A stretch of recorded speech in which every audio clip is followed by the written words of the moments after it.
Imagine being imprisoned outside your home country, locked in a prison infamous for its brutality, without the basic necessities, clean water, bed, shower, toilet, toothbrush. You're beaten daily and suffering inhumane conditions with 49 other people in a small room. Imagine coming out of this living hell 13 years later, having found forgiveness, happiness, even peace. How is this possible? Well, Reon Schutte has lived this reality and has an incredible story to share. Reon, thank you so much for being here today. You have such an incredible story to share, and I could not be more excited to share your story with our listeners. Well, thank you for inviting me, and thank you for your kind words. I think the message is not mine. There's many people that was involved in my life in helping me reach where I am today. So it's not my story. I am just fortunate enough to be a vehicle that the story gets told or shared, but I'm just a part of the story. You're a part of the story. Well, you are actually joining us today from South Africa, and that is your home? That's correct, yes, ma'am. Okay. And how old were you back in the early 90s when you were captured and imprisoned? I was 32 years old.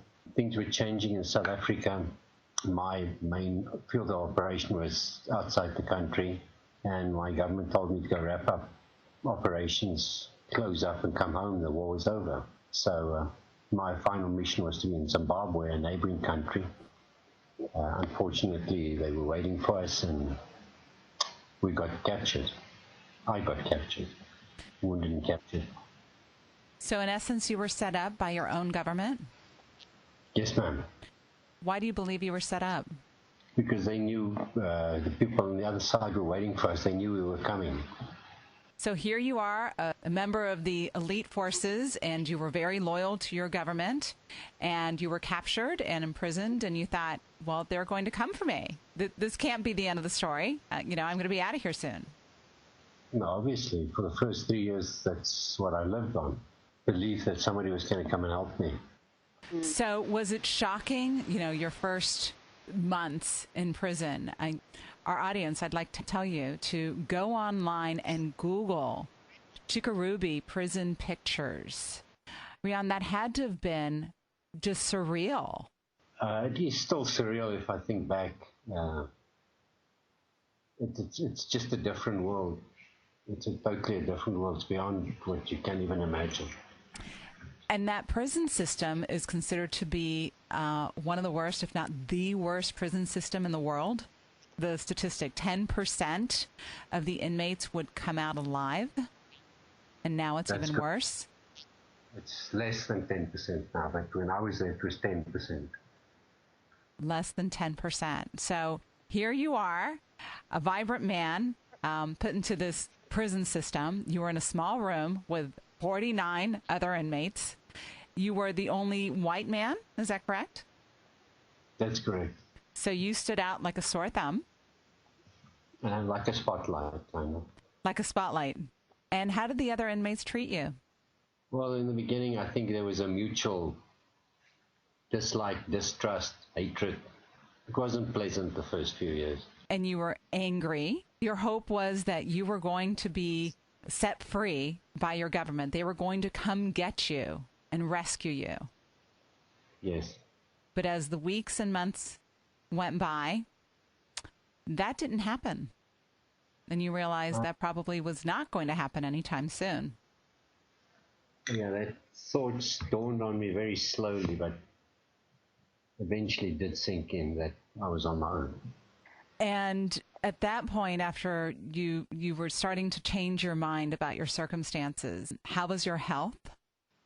I got sick about 3 years into my sentence, and in Chikurubi there's no medical attention. So took my support group about a year to get permission for a doctor to examine me, and when he examined me, he diagnosed prostate cancer, for which I've had 7 operations while I was incarcerated. So even before your diagnosis, the food that the prisoners are fed, talk about that a little bit and talk about the water and how often you could take baths and your sanitary conditions. Well, we were kept naked, 50 guys in a room the size measured 6 by 8 meters. We were fed once a day on a half cup of rice and half cup of cabbage leaves. We got water once a month for 2 hours. But then if you're lucky, you bath, kind of bird bath once a month. Um, the toilet consisted of a hole in the corner of this room that could only be cleaned. It had no water, running water, couldn't flush, so we could only clean it once a month. How did you live without water? Certainly cabbage would have a little bit of water, right? Yeah. Most of the half cup of cabbage consisted out of cabbage water. Of cabbage water. Okay. So that was how you did not, die of thirst, literally. Oh yeah, and I mean, you did nothing. You didn't leave the room 24/7, so you had nowhere to go. You couldn't really exercise or do anything physically. And your sleeping conditions. Pretty primitive. If you try and fit 50 people in a room that size, it's pretty tight. When you lie down, there isn't space for everybody to lie down and sleep at the same time. You have to take turns, half, and then the other half. Mm-hmm. So physically, your body is in prison, but in the most inhumane.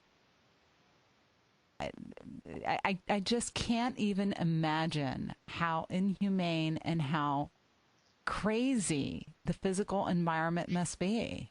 And I want to emphasize it because eventually, after several years, you realized the only thing you could control was what?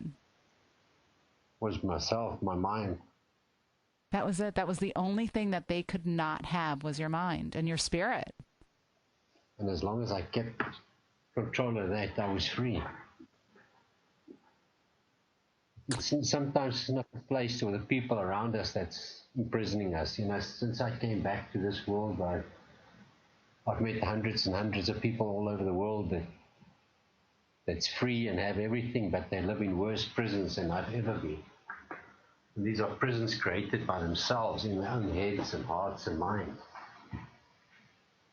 And that is your message. And it's such an amazing message. It's so powerful that you were in probably, arguably, the worst prison system in the world. And you realized since then, the people you meet that seem to be completely free are in a worse prison than you were because of how they think. How they think, how they behave, their want, their need for more and more. And we're living in a world that we want more and more. We want less responsibility. If anything happens, it's always, no, it's because of him, it's because of her, it's because of them. We don't take responsibility for our actions anymore. We don't say, you know what, I made a bad choice. We immediately know it wasn't my fault. I didn't have a choice. I didn't have a choice, which I learned the hard way that it's not always right. There's never a place and time in our lives where we don't have a choice. The problem with us is that most of the time the choices that are there, either number one, we don't want them, or two, we don't like them. So we just ignore them and say, I didn't have a choice. But there's always choices. The one thing you can bank on is that it will pass. It will change. Nothing stays the same.